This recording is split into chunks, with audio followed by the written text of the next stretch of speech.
Welcome back to Studio 5. Turns out a good love story doesn't always have to be a romance. Melissa Dalton-Martinez with the Book Break, an online reading review website. She's here with 3 titles to put on your shelf and on your list. It's great to have you. Thank you. You're focusing today on books that promote self-love and acceptance. Why do you think this is such an important genre to seek out? So I think especially in February, we're so focused on other people. I mean, as parents, we're thinking of our kids and getting their Valentine's done, or our spouses. But sometimes we really need to remember ourselves. So that's why this is my focus today. These are great titles if someone's looking for a good book recommendation. That's what you do. It's what you specialize in. Your first one is Normal for Me by Tamara K. Anderson. What lessons does this book offer? So I love this book because this is for all the parents out there. And there are so many people that have found different diagnoses with their kids, like autism, for example, or ADD. And it's easy to look at what other parents are doing and be hard on ourselves. And Tamara reminds us that maybe our normal is not that person's normal or that person's normal, and that's okay. So her story, she found out that her oldest child had autism, and she just kind of broke down and she didn't know what to do. And so she found out, how do I come back from that?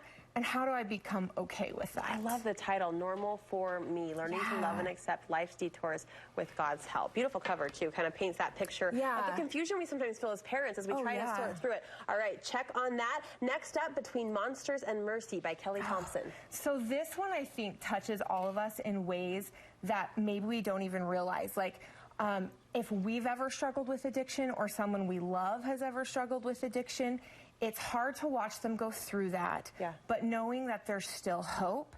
And if you're that person struggling with addiction, knowing, number one, you've got to love yourself. You have to love yourself enough to keep trying. And I love that Kelly, in this book, talks about her journey.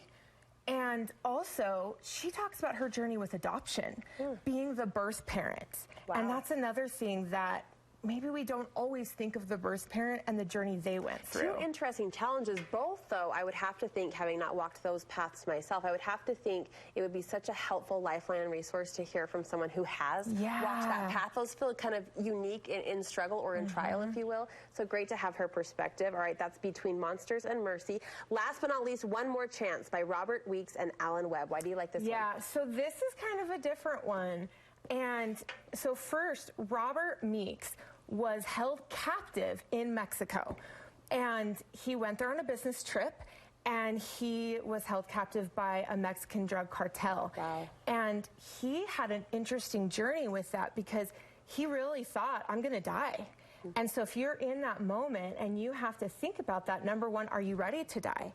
And do you love yourself enough to know, I'm going to be okay? And think about your loved ones. But what I love that he did in this, that's so different from any other captive story, he actually went through a journey to love his captors.